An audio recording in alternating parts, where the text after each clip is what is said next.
உண்டாக்குவாங்க. அந்த அந்த எழுத்துருக்கள் தனியாக இருக்கும். இதே இது இன்னொருத்தருக்கு வருவாங்க, அவங்க வந்து இல்லை இல்லை ஆ வந்து நாங்கள் 3ல் வைப்போம் அப்படிம்பாங்க. இப்படி பலதரப்பட்ட எழுத்துருக்கள் இருந்தது. அதனால தான் நமக்கு இன்றைக்கும் தமிழ்நாடு கவர்மெண்ட் வெப்சைட்டோ இல்லை நிறைய இடங்களை பார்த்தீங்கன்னா வானவில் அப்படின்னு சொல்லி ஒரு எழுத்துரு இது இருக்குது. அதை நம்ம நிறைய இடங்களில் அரசு அலுவலகங்களில் பயன்படுத்திட்டு இருக்கிறாங்க. அந்த இதில் பயன்படுத்தின இது இன்னொரு இடத்துல பயன்படுத்த முடியாது. என்ன சொல்ல போனால் இன்னும் திறக்க கூட முடியாது. திறந்தாலும் அந்த எழுத்துக்கள் எல்லாம் ஏதோ என்ன ஒரு அமைப்பாகவே இருக்காது, ஏதோ ஒரு எழுத்துக்கள் மாதிரி காட்டிட்டு இருக்கும். காரணம் என்னன்னா இந்த முறைமை வந்து ஒரே ஒரு என்ன சொல்ற ஒரு யூனிவர்சல் இதுக்குள்ள கொண்டு வர முடியல. அதனால தான் ஸோ அந்த இடத்துல வந்து யூனிவர்சல் கன்சோர்டியம், அதாவது யூனிகோட் ஸ்டாண்டர்ட்ஸ் கொண்டு வரணும் அப்படின்னு ஒரு கூட்டமைப்பு உருவாக்கப்பட்டு அது மைக்ரோசாஃப்ட் நிறுவனத்தால் அது வந்து முன்மொழியப்பட்டது. அவங்க என்ன பண்ணாங்கன்னா இந்த இங்கிலீஷ் தவிர இந்த 255ல் 56 + ஒரு 16 கேரக்டர் வந்து இந்த மாதிரி கோட்ஸ் இருக்குது, குறியீடுகள் இருக்குது. இது தவிர மிச்சம் உள்ள இடங்கள், இந்த 255 மிச்சம் உள்ள இடங்களை ஏன் மற்ற மொழிகளுக்கு கொடுக்கக்கூடாது அப்படின்னு சொல்லிட்டு அவங்க யோசிக்கிறாங்க. ஸோ அப்படி யோசிக்கிறப்ப தான் அதில் தமிழோட கேரக்டர்கள் உள்ள போகுது. தமிழோட கேரக்டர்கள் எப்படி உள்ள போகுது? உயிரெழுத்துக்கள் எடுத்துக்கிறாங்க. அப்புறம் காங்கேச்ச அந்த உரிமை எழுத்துக்களை இக்குங்கிற எடுத்துக்காம மெய் எழுத்தா எடுத்துக்காம காங்கேச்ச அது மாதிரி எடுத்துக்கிறாங்க. அப்புறம் புள்ளி எழுத்துக்கள் எடுத்துக்கிறாங்க. அப்புறம் வடமொழி எழுத்துக்கள் எடுத்துக்கிறாங்க. இது ஒவ்வொன்றுக்கும் இப்போ இங்கிலீஷில் ஏக்கு 1ன்னா அடுத்தது காக்கு வந்து ஒரு 66, அப்புறம் சாக்கு வந்து ஒரு 67 இப்படின்னு கோடு கொடுக்குறாங்க. ஸோ நம்ம வந்து ஒரு கோப்பை வந்து நம்ம டைப் பண்ணுறப்போ நம்ம காணு தான் அங்கே அடிப்போம். ஆனால் அது உள்ள கணினியில் போய் எப்படி சேமிக்கும் அப்படின்னு பார்த்தீங்கன்னா அது 66 தான் சேமிக்கும். புரியுதா? அப்போ நம்மளோட பயன்பாடு என்ன பண்ணோம் அப்படின்னா இந்த விண்டோஸ் என்ன பண்ணோம் அப்படின்னா திருப்பி நமக்கு வந்து கொண்டு காட்டணும் இல்லையா? அப்போ நம்ம வந்து அந்த 66 திரும்பி காவா மாற்றி நமக்கு வந்து திரையில காமிக்கும். NVIDIA என்ன பண்ணும்? இந்த 66 எடுத்து 66 இருந்து அது கா அப்படின்னு சொல்லி அது பேசும். சரியா? ஸோ இந்த மாதிரி ஒரு ஒரு முறைமைக்குள் எல்லா மொழி எழுத்துக்களையும் உள்ள கொண்டு வருவது, இது பேர் யூனிகோட். சரியா? ஸோ இந்த யூனிகோடு முறையில தான் நம்ம சேமிக்க போறோம். இப்போ ஒரு நோட்பேட்ல நம்ம டைப் பண்ணி வச்சுட்டோம். பண்ணிட்டு Alt X இல்லை, அடுத்து C V வந்து மெல்லினத்துக்கு யூஸ் பண்ணிட்டோம். அடுத்தது என்னன்னா பாக்கி இருக்கு நம்ம கையில B N தான் இருக்கு. அப்படித்தானே? BN இருக்கு. அப்ப இதை வந்து நம்ம இடையினத்துக்கு பயன்படுத்த போறோம். சரியா? அப்ப என்ன பண்ணுவோம்? பிக்கு அதான் கீழே இருக்கும் இல்லையா? ஸோ வந்து பில வந்து என்ன பண்றோம்? வா வைக்கிறோம். சரியா? பிலே வந்து ஷிஃப்டை பிடிச்சா நமக்கு இது சிறப்பு லகரம், தமிழுக்கு வர்ற சிறப்பு லகரத்தை வைக்கிறோம். அதே மாதிரி எண்ணில் வந்து இந்த குண்டுலாங்கிற லா வைக்கிறோம். அதுக்கு மேல வந்து லா வைக்கிறோம், குளத்துக்கு வர்ற அந்த லா வைக்கிறோம். ஸோ இந்த நாளையும் சேர்த்து ஒரு அமைப்பா வச்சிருக்காங்க. ஏன்னா நம்ம அந்த நமனா வந்து ஒரு சேர்த்து ஒரு அமைப்பா வச்சிருக்காங்க. அப்போ நமக்கு ஞாபகத்தை வச்சுக்கிறதுக்கு ரொம்ப எளிதா இருக்கும். அப்படிதானே? இப்போ நம்ம உயிரெழுத்துக்கள் பார்த்துட்டோம். மெய்யெழுத்துக்களும் எந்தெந்த விஷயங்களுக்குள்ள இருக்குது, இது எதுக்காக இப்படி வடிவமைச்சிருக்காங்க அப்படிங்கிறதையும் நம்ம பார்த்துட்டோம். இப்போ அடுத்தது என்ன பண்ணுவோம்? உயிரையும் மெய்யை சேர்க்கணும். அப்படித்தானே? உயிரை மெய்யை சேர்க்கணும். இதுல வட எழுத்துக்களும் இருக்குது. வட எழுத்துக்கள் என்ன? இந்த சாஷா ஜாக இல்லையா? அது என்ன பண்ணிட்டாங்க? அதுக்கு கொஞ்சம் இடம் கொடுப்போம் அப்படின்னு சொல்லிட்டு எண்ணுக்கு அடுத்தது எம்ல, எண்ணுக்கு அடுத்தது எம்ல ச, அதோட ஷிஃப்ட்ல ஷா. அதே மாதிரி நான் சொன்ன மாதிரி ஹிந்தியில யூஸ் பண்ணுவாங்க இல்லையா? சாக்கு மேல ஜான் ஒரு வார்த்தை யூஸ் பண்ணுவாங்க அங்க 3வது எழுத்தா. அதனால சா எங்க பார்த்தோம்? நம்ம செமிகோலன்ல பார்த்தோம். அதனால செமிகோலனுக்கு மேல என்ன கீ இருக்கு? என்ன கீ இருக்கு? பி இருக்கு இல்லையா? அதனால பீல வந்து அவங்க ஜா வச்சுட்டாங்க. சரியா? சாஷா ஜா அங்க வச்சாச்சு. அதே மாதிரி ஹாங்கிற எழுத்து ரொம்ப கம்மியாக தான் வரும் எல்லா இடத்துலையும். அதனால அந்த ஹா வந்து நாவோட சேர்த்துட்டாங்க. சரியா? நாவோட சேர்த்துட்டாங்க. அதை யூரை வச்சுட்டாங்க. ஸோ சாஷா ஜாஹாங்கிற எழுத்துக்கும் நம்ம அங்கே பார்த்துட்டோம் இல்லையா? ஸோ அதான் முடிஞ்சிருது. இன்னொரு வடமொழி எழுத்து என்ன நம்ம அதிகமாக யூஸ் பண்ணுவோம் அப்படின்னு கேட்டால் ஸ்ரீங்கிற எழுத்து. அப்படித்தானே? ஸ்ரீங்கிற எழுத்தும் பயன்பாட்டில் நிறைய வழக்கில் இருக்கு.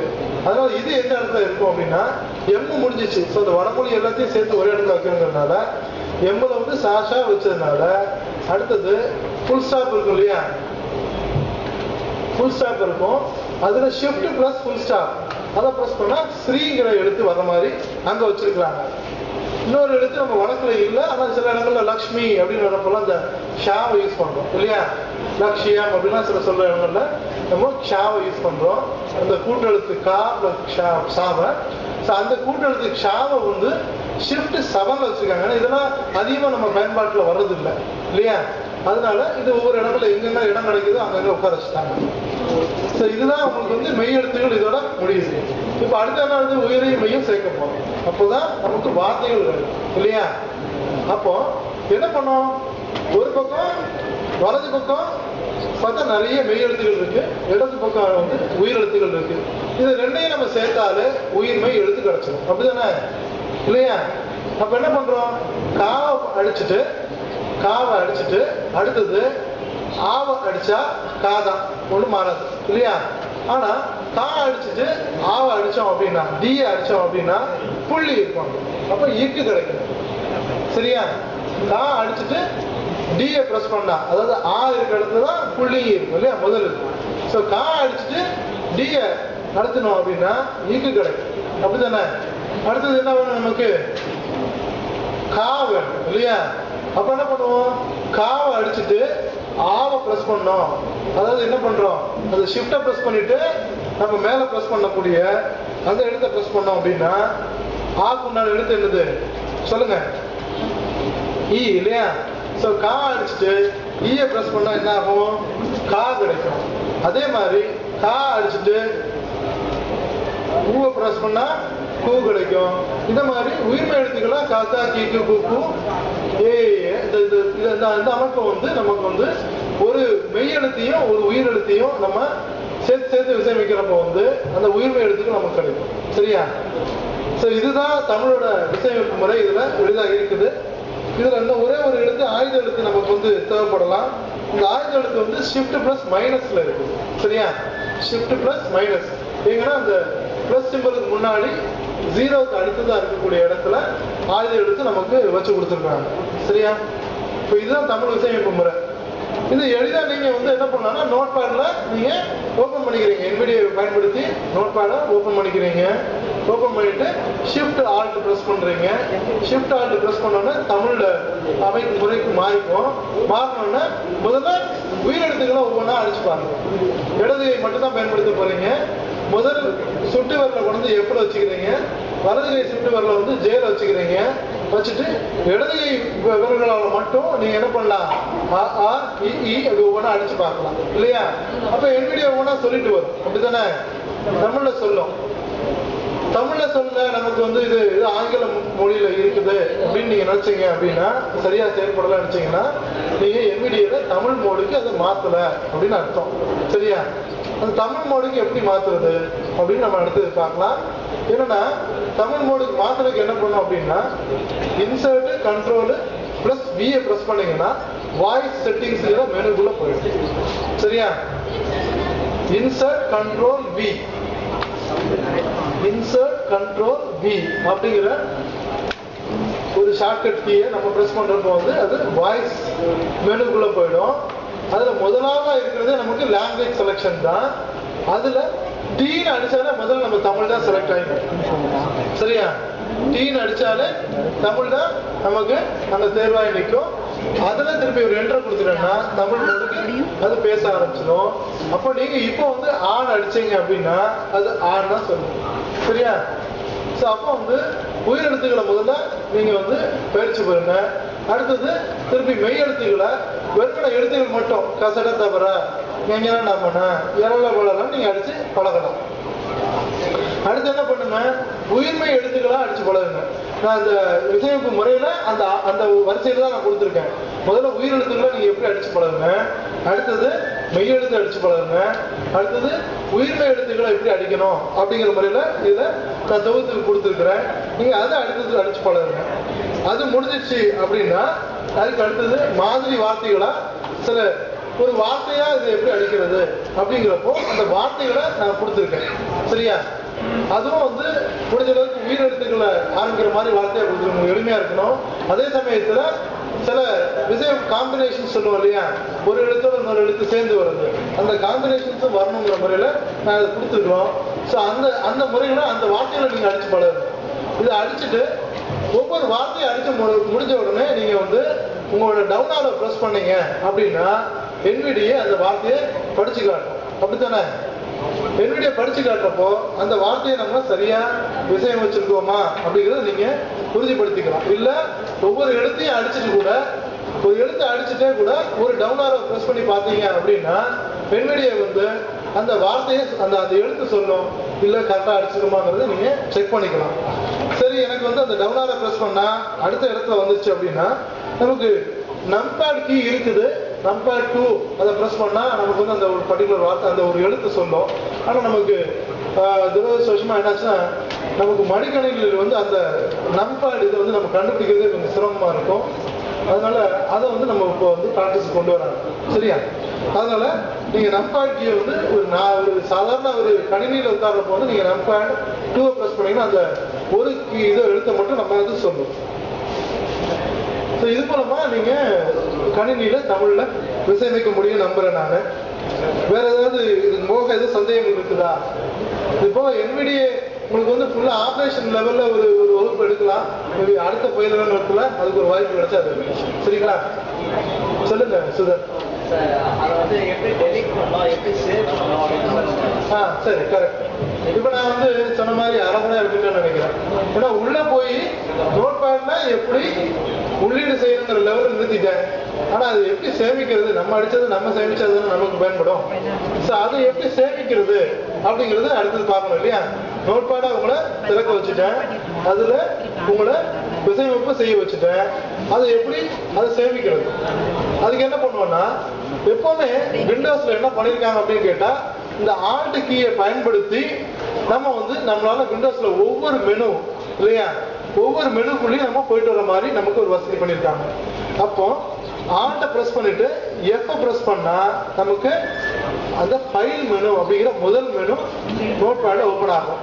இது வந்து இந்த ஃபைல் மெனுங்கிறது நீங்க எந்த பயன்பாடு MS வேர்டு எடுத்துக்கிட்டாலும் சரி, இல்ல எக்ஸல்ல நீங்க நாளைக்கு வந்து தமிழ் அடிக்க போறீங்கனாலும் சரி, வேர்ட்ல அடிக்க போறீங்கனாலும் சரி, எல்லாத்துக்குமே இந்த ஃபைலுங்கிற முதல்ல இந்த மாதிரி சேமிக்க கூகுள்ல போயிட்டு ஜிமெயிலுக்குள்ள போயிட்டு உருவாக்கலாம், இல்லை யாகூல போய் யாகு மெயில்ல உருவாக்கலாம். இப்படி நிறைய இது இருக்கு.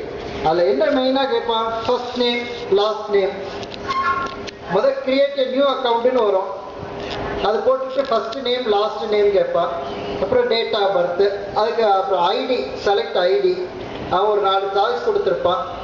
நீங்கள் கொடுக்குற ஐடி அவனுக்கு ஓகேனா அதிலே செக் பாக்ஸ் காமிச்சிருக்கோம் ஓகேனாக்கா. இல்லைனாக்கா அது ஆப்ஷன் இல்லை வேறு ஆப்ஷன் இருக்குன்னு ஒரு 4 ஆப்ஷன் காமிப்பாங்க. அதில் நமக்கு எது வேணுமோ அதை போய் செக் பண்ணிக்க வேண்டியதான். ஸோ இந்த மாதிரி பண்ணிவிட்டு எல்லாம் கடைசியில் சப்மிட் கொடுத்தாக்கா உங்களுக்கு மெயில் ஐடி கிரியேட் ஆகிடும், பாஸ்வேர்டு எல்லாம் செட் பண்ணி. இதெல்லாம் ஒரு சாதாரணமாக ஈஸியாக இருக்கும். ஸோ இப்படி மெயில் ஐடி கிரியேட் பண்ணிட்டாலே ஒரு குரூப்பில் சேர்றதுக்கான தகுதி வந்துடுது. இதுக்கு வயது வரம்பெல்லாம் கிடையாது. எதுலையும் என்ன சாரி, பொதுவாக ஒரு குரூப்ல இருக்கிறோம்னாக்கா ஒரு குழுமம்னா அதில் எல்லாரும் ஒரு 10 பேர் இருக்காங்கன்னா பலதரப்பட்ட மக்கள் இருக்கலாம். அதுக்கு தகுந்த மாதிரி நம்மை நாம் பக்குவப்படுத்தி கொள்ள வேண்டும். நம்ம இடுற ஆக்கங்கள் பிறரை ஏதாவது ஒரு வகையில் தாக்காமலோ அல்லது இழிவுபடுத்தாமலோ அல்லது தகுதி குறைவாக இருக்கிற மாதிரியோ இல்லாமல் நம்ம நடுநிலையான விஷயங்களை நம்ம பதிவிடணும். அதுதான் மெயின். மற்றபடி படிக்கிறதுக்கு எல்லாமே கலை இலக்கியம் போன்ற எல்லாமே படிக்க உகந்தவை தான். அதில் ஒன்றும் பெரிய விஷயமே இல்லை. எல்லாம் படித்து நிறைய தெரிஞ்சுக்க வேண்டிய விஷயங்கள். ஸோ இந்த மாதிரி நான் இது வரைக்கும் எனக்கு தெரிஞ்சு நான் என்னோட குழுவில் ஏறத்தாழ ஒரு லாஸ்ட் 2.5 இயர்ஸில் 7000 ஆக்கங்களுக்கு மேலே பதிவு பண்ணியிருக்கேன். அந்த 7000 ஆக்கங்களும் அரசியல், அறிவியல், கலை, இலக்கியம், கட்டுரைகள், மற்றபடி என்னுடைய சொந்த இது, இப்படி பல விஷயமானது எல்லாம் சேர்ந்து ஒரு 7000க்கு மேலே என்னோட இது போட்டிருக்கேன். பெரும்பாலும் இங்கே நான் நேரடியாக பார்க்குறப்பே சரி, நிறைய பேர் படிக்கிறாங்க ஆனால் எழுத முடியலன்னு வருத்தப்படுறாங்க. அப்பப்போ ஃபோன் பண்ணி சொல்லுவாங்க, அதாவது சார் எனக்கு எழுத்து வரமாட்டேங்குது சார், அது எழுத தெரியலை, தமிழில் எழுத மட்டும்தான் கஷ்டமாக இருக்குது அப்படின்னு நிறைய பேர் சொல்லுவாங்க. ஸோ அப்படிப்பட்டவங்க ஃபோன் பண்ணுறப்ப நல்லா இருக்கு அப்படின்னு சொல்லியிருக்காங்க. இந்த இங்கே கூட வந்தப்போ எல்லாருமே நல்லா குமார் போன்றவர்கள் அப்பப்போ படிக்கிறாங்கன்னு தெரியுது. ஸோ இதெல்லாம் வந்து கேட்குறப்போ சந்தோஷமா இருக்கு. ஏன்னா நம்ம ஒரு இது என்ன, நம்ம ஒரு செயலை செய்தோமே ஆனால் அதற்கு ஒரு விளைவு வேணும். அந்த இதுக்கு என்ன, அதோட ரிஃப்ளெக்ஷன் என்ன, அது பிரதிபலிப்பு என்னங்கிறது நமக்கு தெரியணும். மற்றவங்க ரிசீவ் பண்ணுறாங்கன்னா தான், மற்றவங்க படிக்கிறாங்கன்னு தெரிஞ்சால் தான் நம்ம தொடர்ந்து ஒரு பணியை செய்ய முடியும். இப்போ இந்த பயிலரங்கம் ஏற்பட்டுன்னா இதுக்கு ஆதரவு கிடைச்சாதான் அடுத்த பயிலரங்கம் ஏற்பாடு பண்ண முடியும். அதே மாதிரி தான் ஒவ்வொரு செயலும். அப்படி பண்ணதில் நானும் நிறைய கதைகள், பெரிய நாவல் தொடர் கதையெல்லாம் போடுறப்போ 1-2 நாள் நடுவில் மிஸ் ஆச்சுன்னா எனக்கு தனிமையிலே வரும், என்னாச்சு இன்னைக்கு வரலை கதை அப்படின்னு. ஸோ அந்த அளவுக்கு ஈடுபாடோடலாம் இருக்காங்க. ஸோ அதனால இதெல்லாம் நீங்கள் நோட் பண்ணிக்கங்க. இது வந்து நான் அந்த குரூப்பை பற்றிலாம் பேசுறது ஒன்லி இது வந்து மடிக்கணினி உள்ள பிளைண்ட் பீப்புளுக்கு மட்டும் எடுத்துக்க வேண்டாம். இந்த குரூப்பில் யார் வேணாலும் சேரலாம், வாலண்டியர்ஸ் இங்கே இருக்கிறவங்க கூட சேரலாம். அதனால இது குரூப் வந்து காமனாக எல்லாரும் இது பயன்பெறக்கூடிய ஒரு குழு தான் அதெல்லாம். அதனால நீங்கள் சீக்கிரமாக இந்த மாதிரிலாம் ஜிமெயில் ஒரு மெயில் ஐடி ஒன்று கிரியேட் பண்ணி எல்லாம் இந்த மாதிரி குழுக்களில் பங்கேற்று பல விஷயங்களை கற்று பகிர்ந்து, ஏன்னா படிக்கவும் வேண்டும், பகிரவும் வேண்டும், படித்தவற்றிற்கு பதில் பகரவும் வேண்டும். அதனால எல்லாரும் பயன்பெறுமாறு கேட்டுக்கொண்டு இந்த வாய்ப்பினை எடுத்தமைக்கு மிக்க நன்றி கூறி எழுதுகிறேன். இணை பேராசிரியர் மா உத்தராபதி சார் தமிழில் ஒலி நூல்கள் பற்றி பேசுவார். கணினி திட்ட ஒருங்கிணைப்பாளர் மதிப்பிற்குரிய ஜெயச்சந்திரன் அவர்களே, இந்த நிகழ்வை கேட்டு பயன்பெற்றுக் கொண்டிருக்க அன்பு மாணவ மாணவிகளே, என்னுடன் பணியாற்றுகிற அன்பு பேராசிரியர் பெருமக்களே, மற்ற இடங்களிலிருந்து வந்திருக்கக்கூடிய பேராசிரியர் நண்பர்களே, உங்கள் எல்லோருக்கும் என்னுடைய முதற்கண் வணக்கத்தை தெரிவித்துக் கொள்கிறேன். நாம் எவ்வளவுதான் புதிய இலக்கியங்களை பற்றி பேசினாலும், சங்க இலக்கியங்களை பற்றி பேசுவதை போல எவ்வளவு புதிய விஷயங்களை பேசினாலும் ஒலி நூல்கள் என்கிற கொஞ்சம் அவுடேட்டட் ஆயிடுச்சுன்னு சொல்லி குமார் சார்லாம் சொல்லுவார். இன்னும் நீங்க ஒலி நூலகத்தில் இருக்கிறீங்க அப்படின்னு சொல்லி குமார் சார் எதை கேட்டாலும் இன்னும் ஒலியிலே இருக்காதீங்க, வாங்க வெளியிலன்னு கூப்பிட்டு இருக்காரு. எனவே இந்த ஒலி நூல்கள் படிப்பது பரவசம், கேட்பது அதைவிட என்கிற கண்மணியின் குரல் கிழக்கு பதிப்பகத்தில் ஒலிப்பதை போல கேட்பது அதைவிட பரவசமானதுதான். நமக்கு டாக்டர் மூவா சொல்வதை போல வரி எழுத்துக்களுக்கும் நமக்கும் பகை உண்டு, ஒலி எழுத்துக்களுக்கும் நமக்கும் தான் சொந்தம் அதிகம். அதுபோல நாம் ஒலி எழுத்துக்கள், கண்ணன் கொஞ்ச நேரத்துக்கு முன்னாடி பேசின மாதிரி 2 மணிக்கு வீட்டுக்காரவங்க டீ போட்டு கொடுப்பாங்களா அப்படின்னு கேட்டார்ல, அந்த மாதிரி 2 மணிக்கு நமக்கு ரீடர் கிடைப்பாங்களான்னா கிடைக்காது. நாங்கள் எல்லாம் ஒரு காலத்தில், எங்களுடைய அருமை நண்பர் பழனி இங்கே இருக்காரு, சைதாப்பேட்டையிலிருந்து 1.5 மணி நேரம் பெரம்பூர் பயணம் செய்து அங்கிருந்து மீண்டும் 1.5 மணி நேரம் சைதாப்பேட்டைக்கு பயணம் செய்து 3 மணி நேரத்தை பேருந்தில் கழிச்சுட்டு 1/2 மணி நேரம் படிச்சுட்டு வந்திருக்கோம். ரீடர் அந்த மாதிரி கிடைக்க மாட்டாங்க. அதுவும் அவங்க ஒரு 8வது படித்தவங்க தான் எழுத்து கூட்டி கூட்டி படிப்பாங்க.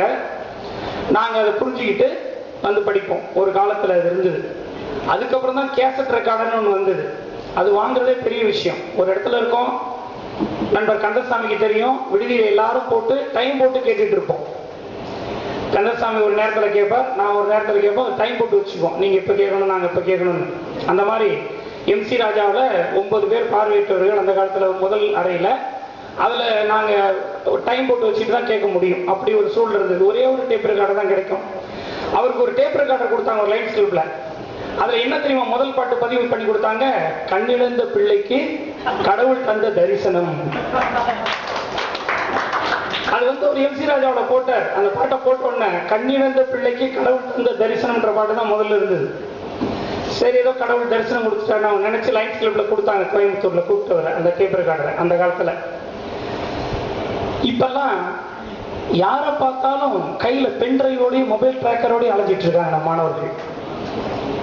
எல்லார்கிட்டையும் மொபைல் ட்ராக்கர் இருக்கு, பென்ட்ரைவ் இருக்கு. இப்போ நம்ம டெக்னாலஜிக்கலாக நம்முடைய மாணவ மாணவிகள் ரொம்ப ரொம்ப முன்னேறிட்டாங்க.